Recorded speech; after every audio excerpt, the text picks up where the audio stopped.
Hello friends and Jai Swaminarayan. Now we know the story of snake in the grass. हम ये snake in the grass story के बारे में अब अच्छी तरह से समझ गए हैं कि ये स्टोरी क्या है. So friends, today we discuss about the difficult word and idioms of this story. So let's start. In the very beginning of the story, you can see the word siesta.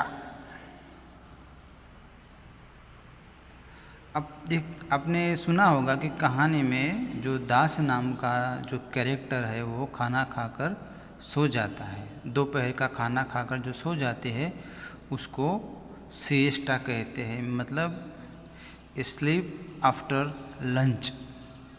दोपहर का खाना खाने के बाद सो जाते हैं उसको सिएस्टा कहते हैं. स्लीप आफ्टर लंच, इसको सिएस्टा कहते हैं. दूसरा हमारा शब्द है इलोक्वेंट. इलोक्वेंट का मतलब ये होता है जो लोग बोलने में बहुत माहिर होते हैं, थोड़ी थोड़ी सी बातों पर वो लोग चर्चा पे उतर आते हैं, उसको हम फ्लुएंट इलोक्वेंट कहते हैं. और इसका दूसरा मतलब होता है इंग्लिश में फ्लुएंट, जो लगातार बोलते रहते हैं, बोलते ही रहते हैं, ऐसे लोगों को हम फ्लुएंट कहते हैं. आपने देखा होगा कि स्टोरी में आसपास के लोग आकर चर्चा करने लगते हैं, उसको हम फ्लुएंट या इलोवेंट कहते हैं. तीसरा शब्द है क्रोबार, यानी कि लोहे का एक टुकड़ा, स्टील बार, आयरन का एक टुकड़ा, जिसकी वजह से वो लोग सांप ढूंढने की कोशिश करते हैं.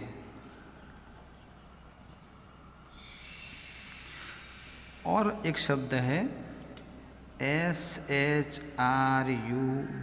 श्रब. तो इसका मतलब ये होता है, आपने कहानी में भी देखा होगा कि वो लोग वहाँ का जो एरिया है जहाँ सांप घुस गया है, तो they are want to clean the whole compound with some kind of weapons like bamboos and sticks. So shrub means a small tree,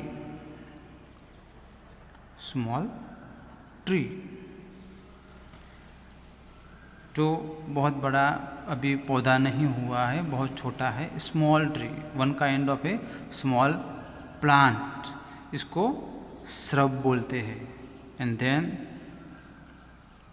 reptile, बहुत ही अच्छा शब्द है रेप्टाइल. रेप्टाइल का मतलब होता है ए ग्रुप ऑफ एनिमल. एक ऐसा ग्रुप है प्राणियों का विच क्रोल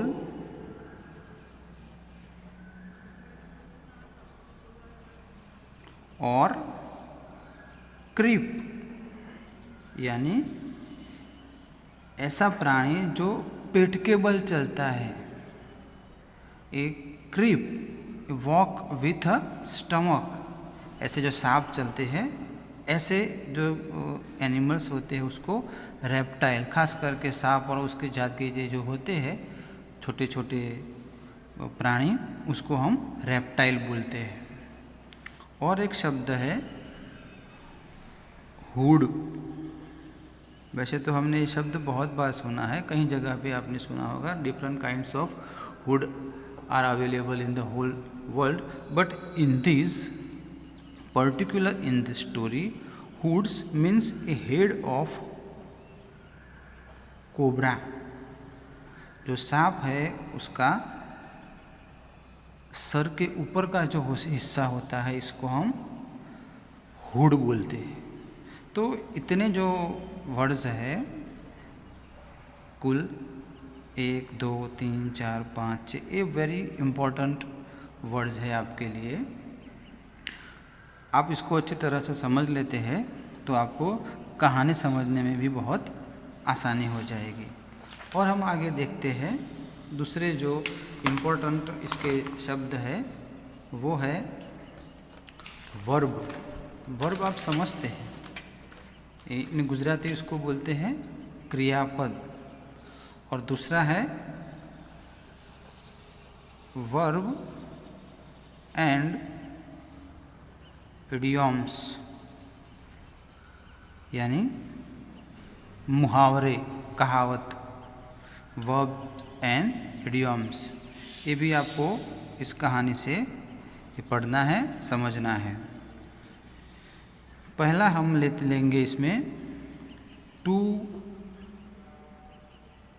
रिज्यूम। आपने सुना होगा कहानी में, in the very beginning of the story one cyclist come and bell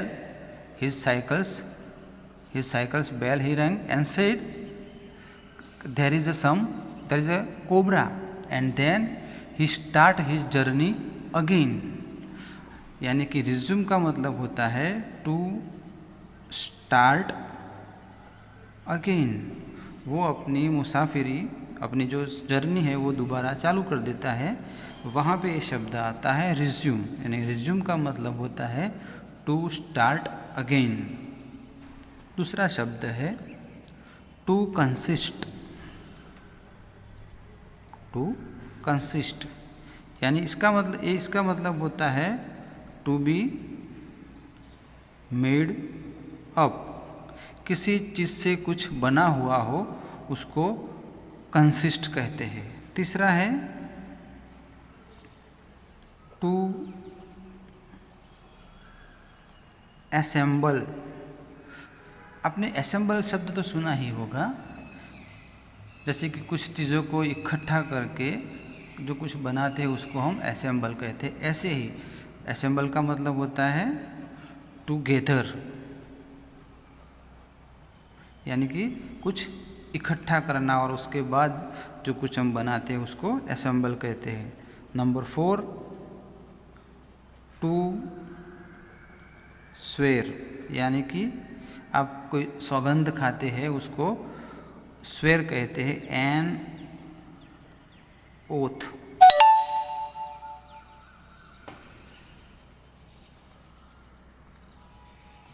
N oath मतलब किसी का आपने सौगंध खाया है, ये उसका मतलब ये होता है। नंबर 5 पे है to drop in. To drop in, इसका मतलब होता है टू विजिट। जो सांप के फॉर्म में भगवान सुब्रमण्यम वहाँ विजिट करते हैं, वो वहाँ पे इस शब्द का इस्तेमाल हुआ है, to drop it. Number 6 to persist. To persist, इसका मतलब होता है डॉगमेटिज्म। किसी भी चीज़ को लगातार बार बार फोर्सफुली मांगते रहना, फोर्सफुली डिमांड, इसको परसिस्ट कहते हैं। कोई कुछ मना करे फिर भी किसी भी चीज़ को लगातार मांगते रहना है, उसको परसिस्ट बोलते हैं। नंबर 7 है एसर्ट। इसका तो सिर्फ सामान्य अर्थ ये होता है कि किसी भी बात को हमें बता देना, जोर से बता देना, इसका मतलब होता है एसर्ट। से विथ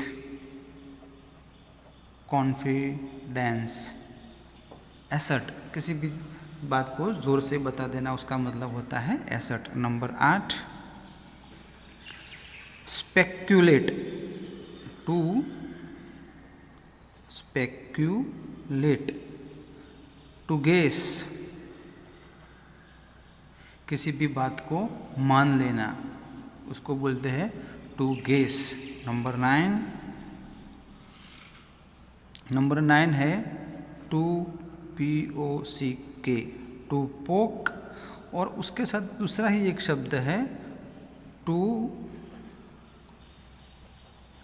टक अप, ये दोनों एक साथ है। पोक का मतलब होता है टू पुश, यानी कि अंदर की तरफ धकेलना, और टक अप का मतलब होता है टू पुल अप, बाहर की तरफ खींचना। जैसे दरवाजे पे लिखा होता है ना, पुश एंड पुल, इस तरह के दोनों शब्द है। 11वां शब्द है टू सेज, किसी भी चीज़ को अपने कब्जे में कर लेना, अपने उसको अपना, उस पर अपना हक जमा लेना, उसको बोलते हैं। मीनिंग होता है इसका इंग्लिश में पोजेशन, यानी कि जब्त कर लेना किसी भी चीज़ को, उसको बोलते हैं सेज। उसके आगे है टू पेस्टर, इसका मतलब होता है कि टू पेस्टर का मतलब यानी किसी को त्रास देना, यानी कि टू बोदर समबड़ी। आपने कहानी में सुना होगा कि वो जो ओल्ड बेगर है, भिखारन, कुछ वहाँ आकर भीख मांग रही है, उसी वक्त वो घर के लोग कहते हैं डोंट पेस्टर अस, मतलब अभी हम काम में व्यस्त है, हमको चिंता में मत डालो या फिर हमको डिस्टर्ब मत करो। आगे का शब्द है peep out, to peep out, यानी कि किसी भी चीज़ से आपको बाहर देखना, to look out small opening, यानी कि किसी छोटे से हॉल से आप अपना थोड़ा सा चेहरा बाहर निकाल के बाहर देखते हैं, उसको पीप आउट बोलते हैं। और एक शब्द है टू इमर्ज, यानी कि to come out. At the end of the story the boy see the snake is emerge, मतलब वो जो सांप था वो वहाँ से मैंने बाहर आते हुए देखा। तो फ्रेंड्स, इतने हमारे इम्पोर्टेंट्स शब्द है इस स्टोरी के। इसको आप ठीक से समझ लेंगे एक बार फिर से, अगर आप इस वीडियो को देखें और इस सारे शब्द आप समझ जाते हैं तो आपको कहानी समझने में भी आसान रहेगा। दूसरी बात कि ये जो शब्द है वो आपको एग्ज़ाम में इसी तरह पूछे जाते हैं कि इसको आपका मीनिंग बताना है, और तो आप बार बार इसको समझने की कोशिश करेंगे तो आप अच्छे से इसको समझ पाएंगे।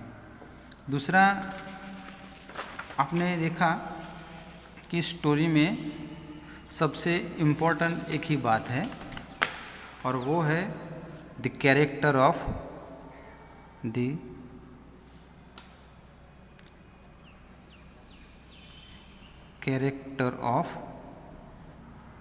दास।